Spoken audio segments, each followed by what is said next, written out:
So for today's video, we're gonna discuss about the C++ programming language. Then it creates a program that will let the user choose from the Math Menu program. So what is Math Menu program? The Math Menu program consists of four selected types. The first one is letter A, which is arithmetic sequence. In the arithmetic sequence, it said that every number will add 3. Each number will add 3. So for example, 1 plus 3 is equals to 4, 4 plus 3 equals to 7, and so on until 25. Then if the user want to put B, geometric sequence, it made by multiplying 3 in each number. For example, this is 1. 1 times 3 is equals to 3. 3 times 3 equals to 9. 9 times 3 equals to 27, and so on. And here, square number sequence, square of 7, that means that if the user input 7, it display the 7 series number with a square of it. So there are three conditions here that to be implemented. The program should use a loop to get the series of a number of all integers from 1 up to the number entered. So there's a looping inside here in every program. So the second one is that input from choices. The math menu should accept both lower and upper cases. That means that if the user input a small letter A when it's choosing in math menu, it will also accept. Then the third condition is that it should guide the use if the input is incorrect in all scenario. That means that if the user accidentally input 1 instead of letter A, it will show invalid input or it will be terminated. Terminated means the program will be end. So here it is where this is the example. So I'm gonna run.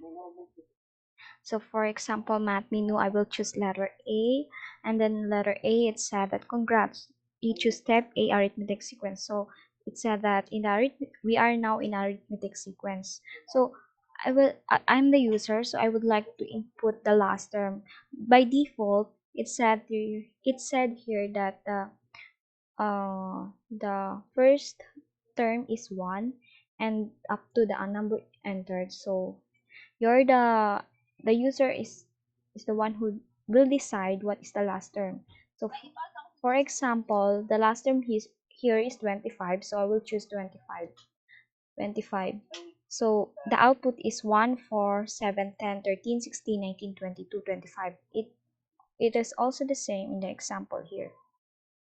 So the program will ask, do you want to continue? Choose Y if yes. So I will choose Y, and that is I and that is the do while looping. In the program, you can see that I use do while looping for the iteration of the continuing the program. So I will choose Y, enter, then it will repeat. So I will choose again letter B, letter B for the geometric sequence. Once I choose the geometric sequence, it will say that congrats, you just type B geometric sequence. So once the user see this, it means that we are now in a geometric sequence. So by default, again, the first term is 1. For example, here, this is 1 instead of 0, this is 1. Then 13927. So for example, the last term is 243. So the user will be decide what is the last term. So 139, 27, 81, and 243. This is the same output in the given. So I am a user, then do you want to continue? Yes. So I will choose Y. So again, we input letter C, square number sequence. That means that if the user wanted to input a sequence, for example, of 7, there are 7 here, starting from 1. There are 7 squared numbers. 1 times 1 is equals to 1. 2 times 2 is equals to 4, and so on until 49. So, for example, I choose 7. I no, no. Welcome, choose a sequence.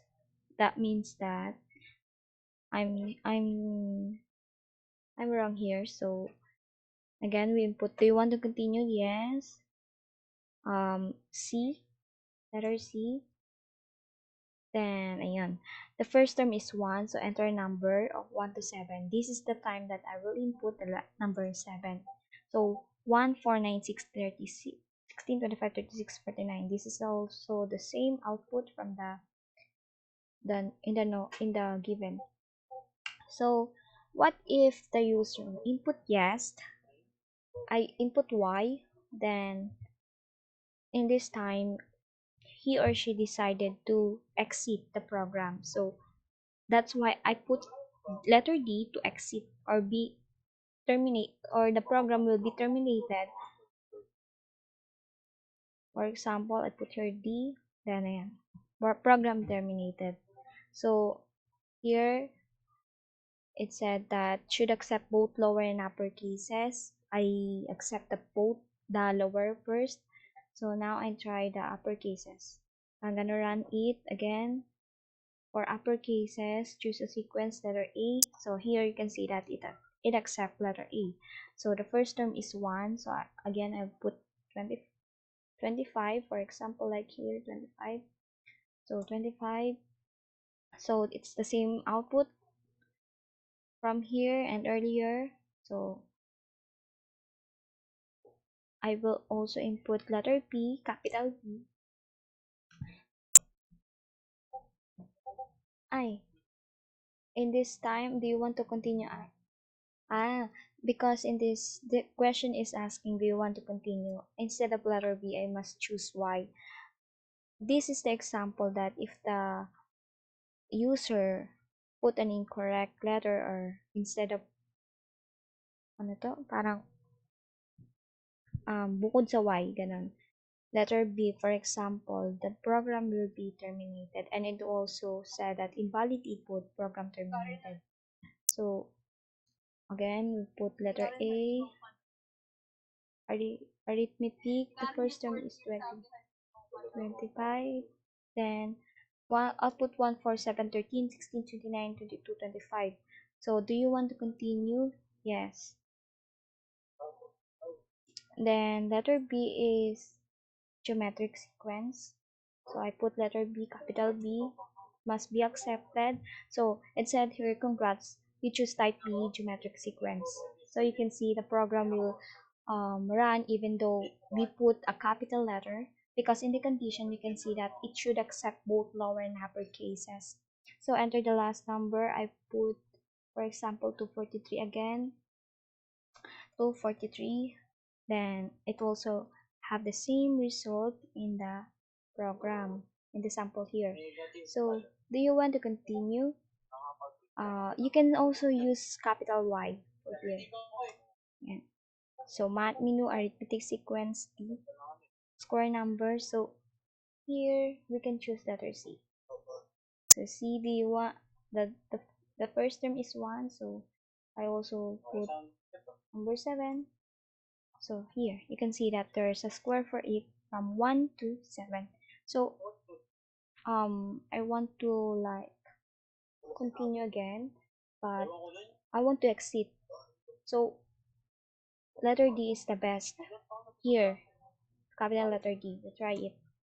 Then you can see that program is terminated.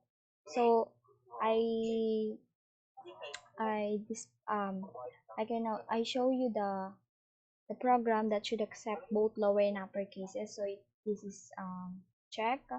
Then the program should use a loop to get the series of numbers, all the integers from 1 up to the number entered. So there's a looping here.